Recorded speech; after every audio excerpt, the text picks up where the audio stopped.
Videos में ये सुन लिया है कि कौन सा बिजनेस शुरू करें, कब करें, कितना प्रॉफिट मिलेगा, कितनी इन्वेस्टमेंट होगी, ये सारी बातें ना हमने बहुत वीडियोस में एक्चुअली में यूट्यूब में देखी है। मेरे खुद के चैनल पर बहुत सारी वीडियोस आपको मिल जाएंगी। लेकिन क्या आपने कभी ये सोचा है कि उसके अलावा मतलब सिर्फ प्रॉफिट कमाने के अलावा भी बहुत सारे ऐसे सेगमेंट्स होते हैं जहां पर हमें ध्यान देना होता है कि अगर हम अपना खुद का स्टार्टअप शुरू करना चाहते हैं ना, तो वो कैसे कर सकते हैं। एक अच्छा स्टार्टअप ओनर बनना बहुत डिफिकल्ट होता है दोस्तों, और उस ओनरशिप को निभाना उससे भी बड़ी बात होती है। उसको निभाने के लिए आज की हम वीडियो में बात करेंगे कुछ ऐसे 9 तरीकों के बारे में जिनसे आप एक सक्सेसफुल स्टार्टअप शुरू कर सकते हैं। वैसे आपको मेरे पीछे लिखा नजर आ रहा होगा बिजनेस ओनर बनना है। ये मेरा क्वेश्चन है आपसे, ये मेरा सवाल है आपसे, क्या आपको बिजनेस ओनर बनना है? अगर हाँ तो ये वीडियो आप ही के लिए है। पूरी वीडियो देखना, वीडियो को लाइक करना मत भूलना, दोस्तों के साथ शेयर भी कर देना। उन सभी लोगों के साथ शेयर करना जिनका एक सपना है कि वो अपना खुद का एक स्टार्टअप खोलना चाहते हैं, वो भी अच्छा स्टार्टअप खोलना चाहते हैं, बढ़िया ओनर बनना चाहते हैं, अच्छे तरीके से ओनरशिप दिखाना चाहते हैं। और चैनल को सब्सक्राइब करना तो बिल्कुल ही मत भूलना।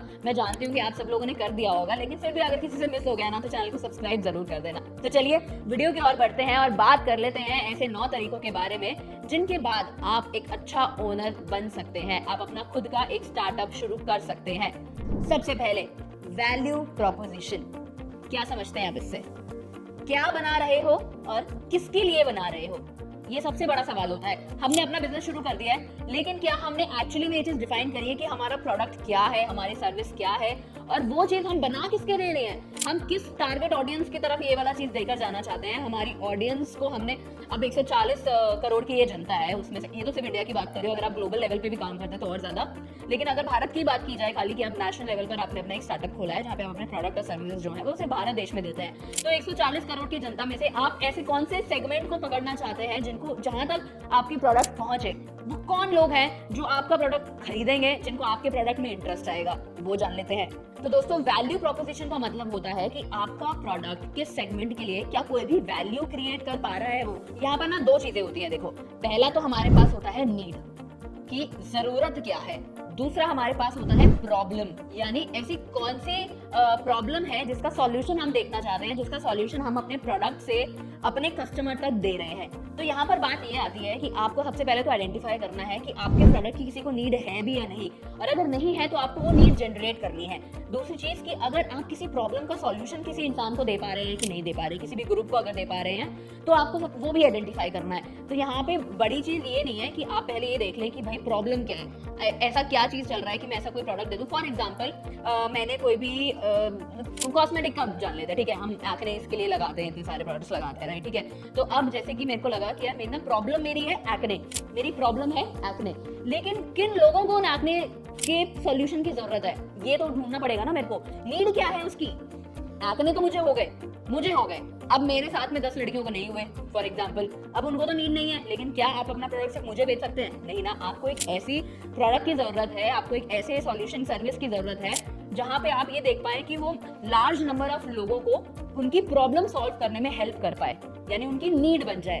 तो यहाँ पर सबसे बड़ी जो जरूरी बात होती है वो ये होती है कि आपको ये नहीं देखना है कि यार वो प्रॉब्लम क्या है, आपको ये देखना है कि वो प्रॉब्लम का जो सॉल्यूशन है उसका जो नीड मैं उसको सेटिस्फाई कर सकती हूँ कि नहीं कर सकती हूँ। क्योंकि आप किसी भी बिजनेस को शुरू करते टाइम ना अपना जो ऑडियंस है, आपका जो टारगेट ऑडियंस है जो, उसको ना वाइड रेंज में ना तभी लेकर जा सकते हैं जब आप उनकी नीड आइडेंटिफाई करोगे, ना कि प्रॉब्लम को। प्रॉब्लम तो अल्टीमेटली आपको पता चल गया कि उनको इस चीज की जरूरत है, तो अल्टीमेटली आपको पता चल गया कि यार प्रॉब्लम यहाँ है, लेकिन आपको जो है ना ये नहीं देखना है कि पहले मैं प्रॉब्लम देखूं फिर मैं उसकी नीड जनरेट करूं। आपको नीड जनरेट करनी है, प्रॉब्लम का सॉल्यूशन अपने आप निकल जाएगा। चलिए एक और एग्जांपल से मैं आपको समझा देती हूँ। अब फॉर एग्जांपल कि एक अकाउंटिंग जो हमारे पास सॉल्यूशन है, कोई कंपनी है, कोई स्टार्टअप है जो अकाउंटिंग सॉल्यूशन सर्विसेज प्रोवाइड करता है। अब वो क्यों करता है? वहां पे प्रॉब्लम तो हो गई, उनकी अकाउंटिंग सॉल्यूशन वो प्रोवाइड करता है, राइट। अब वो करता क्यों है? उसकी नीड क्यों है? ताकि वो बुक कीपिंग को इजी बना पाए, ताकि हम अपने रिकॉर्ड्स को इजीली मेंटेन कर पाए, राइट। तो हमने पहले नीड भी आइडेंटिफाई करी, उसके बाद हमने उसकी प्रॉब्लम का सॉल्यूशन भी दे दिया। अब भाई नीड का एग्जांपल अगर मैं देखूं तो मान लीजिए कोई सोशल मीडिया प्लेटफॉर्म है, ठीक है, फेसबुक हो गया, इंस्टाग्राम हो गया, तो वो मेरी नीड है। क्यों? ताकि मैं अपने दोस्तों के साथ, अपनी फैमिली के साथ, अपने रिलेटिव्स के साथ ना कनेक्टेड रहूं। वो मेरी नीड होगी, वहां मेरी कोई प्रॉब्लम सॉल्व नहीं हो रही है, वो मेरी नीड फुलफिल कर रहे हैं। तो ये 2 सेगमेंट जो होते हैं ये आपको ध्यान रखने बहुत जरूरी है अगर आप वैल्यू क्रिएट करना चाहते हैं तो अपने बिजनेस के अंदर, अपने प्रोडक्ट को लेकर अपने कस्टमर्स के लिए। दूसरे नंबर पर आता है हमारा कस्टमर सेगमेंट। ये आइडेंटिफाई करना कि हमारे कस्टमर हैं कौन, हम किसके लिए चीजें कर रहे हैं, हम किसके लिए इतनी वैल्यू क्रिएट कर रहे हैं, वही आइडेंटिफाई। जैसे मैंने आपको पहले पॉइंट में बता दिया कि हमारे टारगेट ऑडियंस जो होगी ना, वो हमें अगर आइडेंटिफाई हम नहीं कर पाएंगे तो हम कभी भी अपना एक अच्छा ओनरशिप नहीं दिखा पाएंगे, हम कभी भी अपना खुद का सक्सेसफुल स्टार्टअप स्टार्ट नहीं कर पाएंगे। आप कंपनी शुरू तो कर लेंगे, आप साल 2 साल उसे चला लेंगे, लेकिन अगर आपको उसको ग्रोथ देनी है ना, अगर आपको उसको वो मुकाम पर पहुंचाना है, तो आपके लिए ये बहुत जरूरी है जानना कि आपका कस्टमर कौन है, आप किसके लिए ये सारी चीजें कर रहे हैं। अब यहाँ पर ये समझना बहुत जरूरी है कि आपके कस्टमर कौन है और वो आपका प्रोडक्ट क्यों खरीदेंगे। ये क्यों और कौन, ये 2 चीजें हैं ना, इनके जवाब आपको पता होने चाहिए। अगर आपको ये 2 जवाब पता चल गया है ना, तो बस फिर आपका जो स्टार्टअप है, आपका जो बिजनेस है, वो चल पड़ेगा। क्योंकि आप जानते हैं कि कस्टमर्स के बिना ना आपका स्टार्टअप, आपका प्रोडक्ट एग्जिस्ट ही नहीं करेगा। तो अपनी टारगेट ऑडियंस के डेमोग्राफिक्स को, उनके प्रेफरेंसेस को और उनकी नीड्स को समझना बहुत जरूरी है। तो आप सबसे पहले ना ये डिफाइन कर लो कि आपको जो अपना प्रोडक्ट बेचना है वो किन कस्टमर को बेचना है और क्यों बेचना है। अब इसमें जरूरी चीज आ जाती है कि आपको आइडेंटिफाई करना है आपके कस्टमर की एज क्या है, आपके कस्टमर की लोकेशन क्या है, वो किस जगह पर है, आप अपना प्रोडक्ट उन्हें कहाँ बेचने वाले हो, उनके प्रेफरेंसेस क्या है, यानी कि उनको क्या पसंद है और क्या नहीं, या फिर हम इसे एक चॉइस भी जगह नाम दे सकते हैं। ऐसे लोकेशन के लिए डेमोग्राफिक्स भी नाम हो सकता है, वो क्या है, और उनकी नीड क्या है, क्या वो ये प्रोडक्ट चाहते भी हैं या नहीं चाहते हैं। तो इन चारों चीजों का पता होना ना आपके लिए बहुत जरूरी है। ये सारी चीजें अगर आपने पता कर लिया और उसके अकॉर्डिंग अपना प्रोडक्ट या सर्विस बनाया, तो बस आप समझ लो कि आपका बिजनेस जो है वो चल पड़ा। दोस्तों, मैं ये जो चीजें आपको बता रही हूँ ना, ये एक ऐसे तरीके हैं कि हम देखते हैं ना कि प्रॉफिट तक पहुंच जाए बस। तो ये वो रास्ता है कि धीरे धीरे जो स्टेप्स आते हैं ना, ये उन स्टेप्स पे हम चल के प्रॉफिट हमें मिल जाएगा। ये वो तरीके हैं। तो ये ऐसी बातें हैं, तो आप वीडियो पूरी ध्यान से जरूर देखना, क्योंकि ये सारी बातें ना आपके बहुत काम आने वाली हैं। ट्रस्ट मी, इन सारी बातों को, इनफैक्ट मैं चाहती हूँ कि आप सारी चीजें नोट कर लो, इसलिए मैं आपको लिख के बता रही हूँ। आप ये सारी चीजें नोट जरूर कर लेना, ताकि आप भूले ना, आपको याद रहे, और जब भी आप अपना स्टार्टअप शुरू करें ना, तो इन सारी बातों को ध्यान में रख के करें। अब इसके बाद यहाँ पर एक चीज आती है कि ऐसा जरूरी नहीं है कि आपको एक ही सेगमेंट को टारगेट करना है। मतलब सपोज आपने कोई एज ग्रुप लिया होगा, आपका कोई एज ग्रुप है कि मैं ना किड्स का कुछ बनाती हूँ, तो मेरा सपोज मुझे 2 इयर्स से लेकर 15 इयर्स तक का मेरा एज ब्रैकेट है। तो ऐसा जरूरी नहीं है कि आपको सिर्फ इसी में डील करना है। आप ये डील जो है ये अपनी आगे 16 टू या फिर 25 की एज में भी बना सकते हैं, कुछ जरूरी नहीं है। लेकिन यहाँ जरूरी क्या है कि अगर आप इस एज ग्रुप में कर रहे हैं तो आपको इनके बारे में सारी चीजें पता होनी चाहिए। वहीं अगर आप 16 टू 25 में कर रहे हैं तो इसको भी आपको अवॉइड नहीं करना है। एक से ज्यादा सेगमेंट, एक से ज्यादा डोमेन, एक से ज्यादा डेमोग्राफिक्स आप ले सकते हैं, लेकिन जरूरी ये है कि आपको, अगर आप जो भी सिलेक्ट कर रहे हैं ना, तो उनकी कंप्लीट नॉलेज होनी चाहिए आपके पास। तो आपकी पूरी रिसर्च उसके ऊपर डिपेंड करती है। चलिए आगे बढ़ते हैं। इसके बाद ना हमारे पास आता है चैनल्स,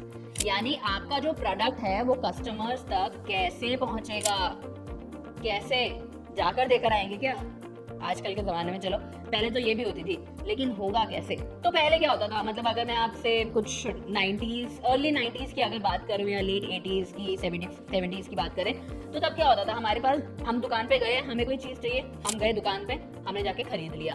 हम मैन्युअली अपने पैरों से चल के गए हैं, हमने सामान वहाँ पे देखा है, हमने पसंद कर लिया। वो हमारे पास होते थे फिजिकल चैनल्स, जैसे कि स्टोर्स हो गए, हमारे रिटेलर्स हो गए, अभी भी है, बहुत कॉमन है, ऐसी बात नहीं है, लेकिन पहले ज्यादा इस्तेमाल किए जाते थे। अब हमारे पास नए टेक्नोलॉजी आ गई है, नए एडवांस हो गए हैं, तो अब हमारे पास क्या है, डिजिटल चैनल्स। मोबाइल है हमारे पास, इंटरनेट है हमारे पास, ऑनलाइन शॉपिंग है हमारे पास, ई-कॉमर्स वेबसाइट्स है हमारे पास, जहाँ पे हम घर बैठे चीजें खरीदते हैं और घर बैठे बैठे ही हमारे पास पेमेंट हो जाती है, उनकी घर बैठे हमारे पास सामान आ जाता है। तो आज के जमाने में ना फिजिकल और डिजिटल दोनों का इस्तेमाल होता है, लेकिन आपको ये समझना है कि आपके प्रोडक्ट या सर्विस के लिए इन दोनों में से क्या सूटेबल होगा। क्या दोनों ही सूटेबल होंगे तो बहुत बढ़िया बात है, कोई एक सूटेबल होगा तो वो आप पहचान लीजिए। तो अपने चैनल्स का भी पहचान होना बहुत जरूरी है। चलिए, अब हमने ये तो बात कर ली कि आप अपना जो प्रोडक्ट है वो कस्टमर्स तक कैसे पहुंचाएंगे। अब बारी आती है कि कस्टमर कहाँ से आएंगे। प्रोडक्ट तो बेचना ही है उनको, पर बेचना किनको है, और जिनको बेचना है वो आएंगे कहाँ से, वो हमारे पास कैसे पहुंचेंगे, वो हमारे लिए क्यों जरूरी है, किन किन तरीकों से हम उनको रिटेन कर सकते हैं। तो यहाँ पर भी ना 3 चीजें ध्यान रखने वाली होती हैं कि कनेक्शन बनाना, तो देखो ये तो मान लिया आपने कि बहुत जरूरी है। अब यहाँ पे कनेक्शन के बाद हम उसको एक्वायर कैसे करें, हम कस्टमर के साथ कनेक्शन बना तो लें, लेकिन कस्टमर लेकर कैसे आए, पहली चीज। दूसरी चीज, अब वो हमारे पास आ गए हैं, अब हमें ना उनको अपनी तरफ रोक के रखना है, हमें उन्हें ना रिटेन करके रखना है, वो कैसे करें। तीसरी चीज, अब रिटेन भी कर लिया, अब हमें बढ़ाने हैं भाई अपना कस्टमर बेस। हम एक कस्टमर से तो चलेंगे नहीं कि हमने भाई मेरा प्रोडक्ट चलो इस आदमी को पसंद आ गया, ये तो मेरा कस्टमर हो गया, अब मैं बस इसी को बेचती रहूं, बस इसी को ले और करते रहे, ऐसा तो नहीं होगा। अब हमें ग्रोथ भी तो देखनी पड़ेगी ना, एक कस्टमर के बाद 10, 10 के बाद 100, 100 के बाद लाख, तो ये सारी चीजें भी तो करनी पड़ेंगी। तो ये भी बहुत जरूरी है। अब आपको ये देखना पड़ेगा कि अगर आप एक्वायर करना चाहते हैं कस्टमर को, तो आप नए कस्टमर्स कैसे लेकर आएंगे। कि आप उनको कोई ऑफर देंगे या फिर आप उनको ऐसा कोई सिस्टम बना के देंगे कि मेरा प्रोडक्ट सबसे बेस्ट है, कोई ऐसी यूएसपी उनको मिल गई है कि हाँ बस अब मुझे खरीदना है तो यही से खरीदना है, या कोई भी सर्विस लेनी है तो ये इसी कंपनी से लेनी है। अब वो कस्टमर आपका हुआ। अब उसके बाद ऐसा नहीं होता है कि आपने खाली एक बार ही प्रोडक्ट बेचा उनको, आपको उनको ना बार बार प्रोडक्ट बेचना है। ये तो बात नहीं होगी कि एक बार ही आ गया चल ठीक है यार आई एम सेटिस्फाइड कि एक बार ही तो ले लिया उस मेरा प्रोडक्ट। नहीं, तो ऐसा स्टार्टअप ओनर बनना है आपको कि आपके पास अगर कोई इंसान आ रहा है ना, चल से 10 बार ये सारी चीजें खरीदनी हो, वो आप ही के पास आए। ये सारी चीजें बहुत जरूरी होती है। तो कस्टमर का रिटेंशन जो है ना वो बहुत इंपॉर्टेंट भी है और बहुत मुश्किल भी है। तो आपको कॉन्टिन्यूअस बेसिस पर अपनी सर्विसेज और प्रोडक्ट ऐसे देने हैं उनको कि मतलब वो आपसे कभी छूटे ना। इसके बाद वो आपसे चलो रिटेन भी हो गया, अब आपको बढ़ाना है उन्हें। ये वही सेम बात है, एक कस्टमर से तो चलेगा नहीं, आपको बढ़ाने हैं कस्टमर, तो उसके लिए भी आपको अलग अलग तरीके, अलग अलग चीजें जो है वो निकालनी पड़ेंगी। अब आप ये बात ध्यान रखना कि जो मैंने आपको पहले 3 पॉइंट बताया ना, वो आपके कस्टमर बिहेवियर पे बहुत डिपेंड करते हैं। वो तभी काम करेंगे अगर आपके पास कस्टमर बेस अच्छा है, जो आप ही के लिए है, एक्वायर्ड है, रिटेन्ड है और ग्रोथ आपको उनसे मिल रही है। दोस्तों आगे बढ़ने से पहले ना मैं आपको एक ऐसी ऐप के बारे में बताना चाहती हूँ जिसके पास एक ऐसा भंडार है बिजनेस आइडियाज का कि बस खत्म नहीं होगा कभी भी। नाम है फ्रीडम ऐप। एक ऐसा प्लेटफॉर्म जहां पर आप जो भी बिजनेस ढूंढेंगे ना वो आपको मिल ही जाना है। 500 से ऊपर कोर्सेज उनके पास अवेलेबल हैं। वहां पे ऐसे ऐसे बिजनेसेस आपको मिल जाएंगे। अगर आपको ब्यूटी पार्लर का अपना खुद का शुरू करना है वो मिल जाएगा, फार्मिंग के आपको मिल जाएंगे, पर्सनल फाइनेंस के आपको मिल जाएंगे। तो इन कोर्सेज में ना एक्सपर्ट्स आपको बताते हैं कि सपोज मैं बिजनेस की बात कर रही हूँ अगर, तो एक्सपर्ट्स आपको बताते हैं कि कौन सा बिजनेस कब शुरू करना चाहिए, कितना प्रॉफिट होगा, कितनी इन्वेस्टमेंट लगेगी, कैसा चल सकता है, कितने सालों में चलेगा, क्या क्या रॉ मटेरियल्स की आपको जरूरत, पूरी A to Z इन्फॉर्मेशन आपको उस पर्टिकुलर बिजनेस के बारे में मिल जाएगी। आपको लिंक जो है डाउनलोड करने का वो मेरी डिस्क्रिप्शन और चैनल प्रोफाइल दोनों पर ही मिल जाएगा।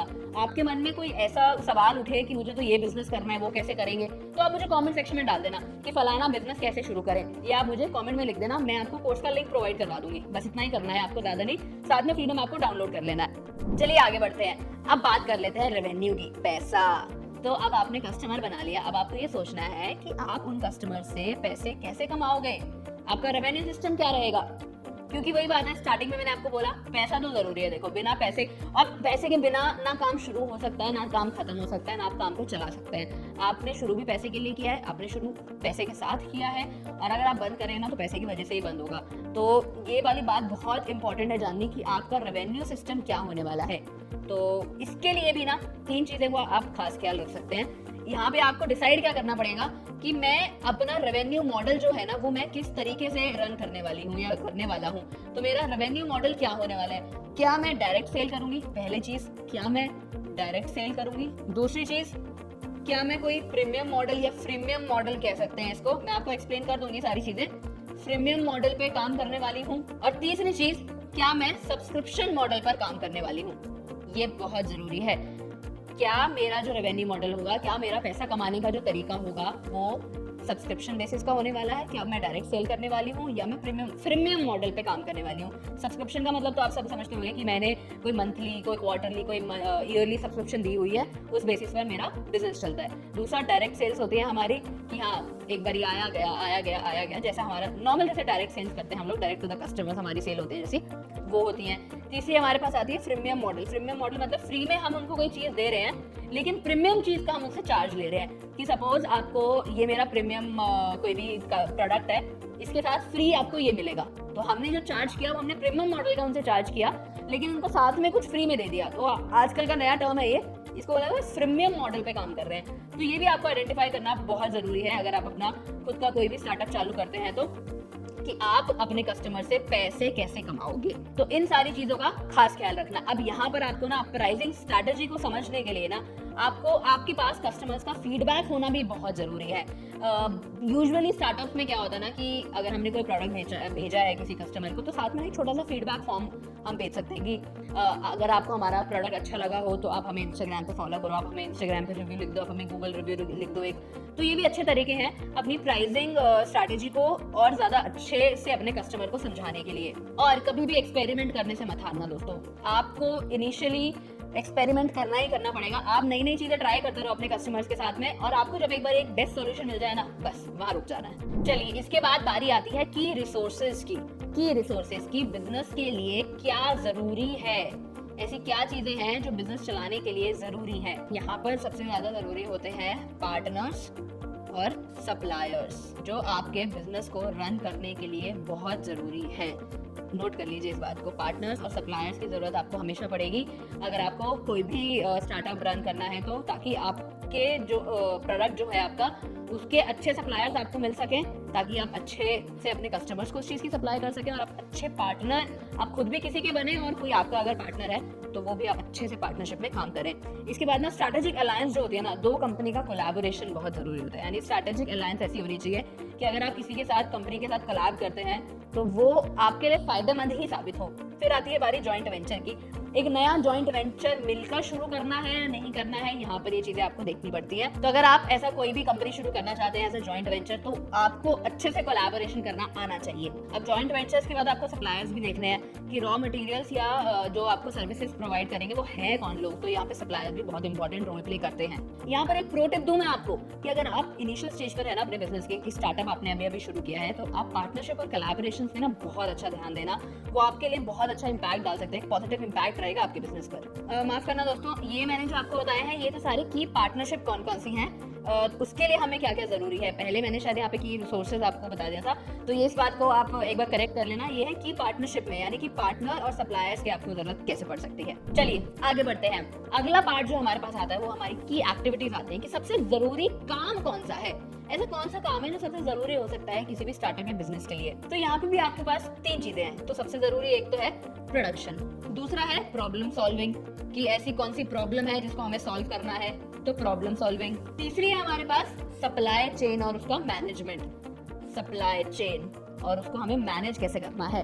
प्रोडक्शन, हम बना क्या रहे हैं, कितनी मात्रा में बनानी है, कितनी क्वांटिटी होनी चाहिए, क्या क्वालिटी होनी चाहिए, ये मैटर करता है। फिर आता है कि प्रॉब्लम सॉल्विंग, अब हम जिस चीज के लिए बना रहे हैं क्या वो उसके लिए फायदेमंद है भी या नहीं। जैसे कि मैंने आपको एक्ने का एग्जांपल दिया, तो मैं जो प्रोडक्ट बना रही हूँ वो एक्ने को सॉल्व करेगा भी कि नहीं करेगा, या मैंने just for the sake of it बोल दिया है, एडवर्टीजमेंट कर दी है अपनी सारी, लेकिन फायदा कुछ नहीं हो रहा है मेरे प्रोडक्ट का, कैसा है। और तीसरी चीज सप्लाई चेन को मैं मैनेज कैसे करूंगी, मेरा जो प्रोडक्ट है वो मैं अपने कस्टमर्स तक कैसे पहुंचाऊंगी, मेरी सप्लाई चेन क्या रहेगी, जिसमें हमारी डिलीवरी आ जाती है, जिसमें हमारी इन्वेंट्री मैनेजमेंट आ जाती है। तो ये सारी चीजों का भी खास ख्याल रखना चाहिए। आप इन सारी चीजों को अपनी प्रायोरिटी के अगेंस्ट अरेंज जरूर करना, कि आपके लिए सबसे ज्यादा जरूरी क्या है सबसे पहले नंबर पर, उस हिसाब से आप अपनी सारी चीजों को अरेंज करना, ऑर्गेनाइज करना। चलिए इसके बाद आता है हमारा कि हमारा जो कॉस्ट स्ट्रक्चर है वो क्या होना चाहिए, यानी बिजनेस की कॉस्ट क्या है, क्या वो एक फिक्स्ड कॉस्ट है या वो एक वेरिएबल कॉस्ट है। समझ रहे हैं आप, क्या एक फिक्स्ड कॉस्ट है या वेरिएबल कॉस्ट है। फिक्स्ड कॉस्ट तो हमारी इसमें सबसे जरूरी हो जाती है रेंट, जो देना ही देना है, सैलरीज एम्प्लॉइज की देनी ही देनी है। अगर हम कोई सॉफ्टवेयर कंपनी है, सॉल्यूशन प्रोवाइड, सर्विस प्रोवाइड करने वाली कंपनी है, तो हमारे सॉफ्टवेयर के लाइसेंस होते हैं, वो भी हमें लेने ही लेने हैं, रिन्यू करवाना ही करवाना है। 3 महीने का हमने कराया, उसके बाद हमें रिन्यू करवाना पड़ेगा, साल भर का है तो उसके बाद रिन्यू कराना पड़ेगा। तो ये तो हमारी फिक्स्ड कॉस्ट है ही है। फिर हमारी वेरिएबल कॉस्ट आ जाती है, जिसमें हमारे रॉ मटेरियल्स हो गए, मार्केटिंग एक्सपेंस हो गए, जो वैरी करते रहते हैं, कि आज हमने चलो इस बार हमने 1 लाख के रॉ मटेरियल्स मंगाए हैं, तो अगली बारी हमें 10 लाख के मंगाने हैं। या फिर हमारे मार्केटिंग एक्सपेंसेस हैं कि इस बार हमने चलो 50,000 मार्केटिंग में खर्च किए हैं, अगली बारी हम ऊपर नीचे कर सकते हैं कुछ। तो ये सारी चीजें भी बहुत मैटर करती हैं। तो इसका भी खास ख्याल रखकर ही आपको अपने बिजनेस को या स्टार्टअप को शुरू करना चाहिए, कि आखिर ये बात जान लीजिए कि बिजनेस की कॉस्ट क्या है, फिक्स रहेगी आपकी या वेरिएबल रहेगी या दोनों रहेंगी। देखिए इंपॉर्टेंट तो दोनों ही होती हैं और मेजॉरिटी ऑफ बिजनेसेस में दोनों ही लगती हैं। तो इस बात को आपको मैनेज करके चलना पड़ेगा कि मेरी फिक्स जो कॉस्ट है मेरी वो इतनी है, मेरी वेरिएबल कॉस्ट इतनी है, खास ख्याल रखिएगा। चलिए अब ना आखिरी सेगमेंट की बात आ चुकी है, जो और भी ज्यादा इंपॉर्टेंट है। तो लास्ट में हमारे पास आता है हमारे की रिसोर्सेज क्या हैं। दोस्तों किसी भी बिजनेस को या स्टार्टअप को रन करने के लिए ना रिसोर्सेज की बहुत ज्यादा जरूरत पड़ती है, फाइनेंशियल रिसोर्सेज की बहुत ज्यादा पड़ती है। तो यहाँ पर हमारे पास कुछ ऐसे की रिसोर्सेज हैं जिनकी जरूरत आपको अपने स्टार्टअप में और बिजनेस में पड़ती है। पहले तो हो गया हमारे फाइनेंस, हमारा फिजिकल रिसोर्स, हमारा ह्यूमन कैपिटल और हमारे इंटेलेक्चुअल प्रॉपर्टी। फाइनेंस यानी कि हमारी कैपिटल कितनी लगी है, अगर हमने किसी से फंडिंग ली है तो वो फंडिंग कितनी है, हम कितनी फंडिंग ले रहे हैं, हम किससे फंडिंग ले रहे हैं, एंजल इन्वेस्टर्स हैं, ये सारे लोग जो होते हैं ये हमारी फाइनेंस, हमारी फंडिंग में मदद करते हैं।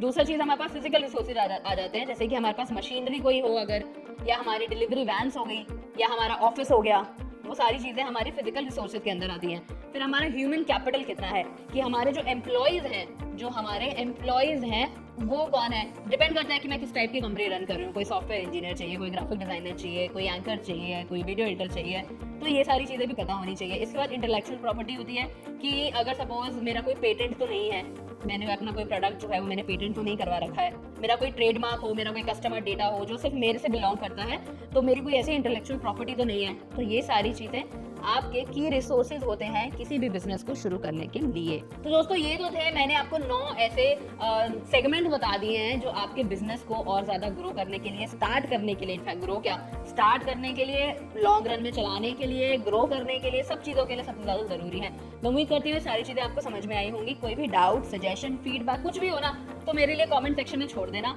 मैं वहाँ पर आपको उसका जवाब दे दूँगी। चलिए, मैं मानसी मिलती हूँ आपसे अगली वीडियो में।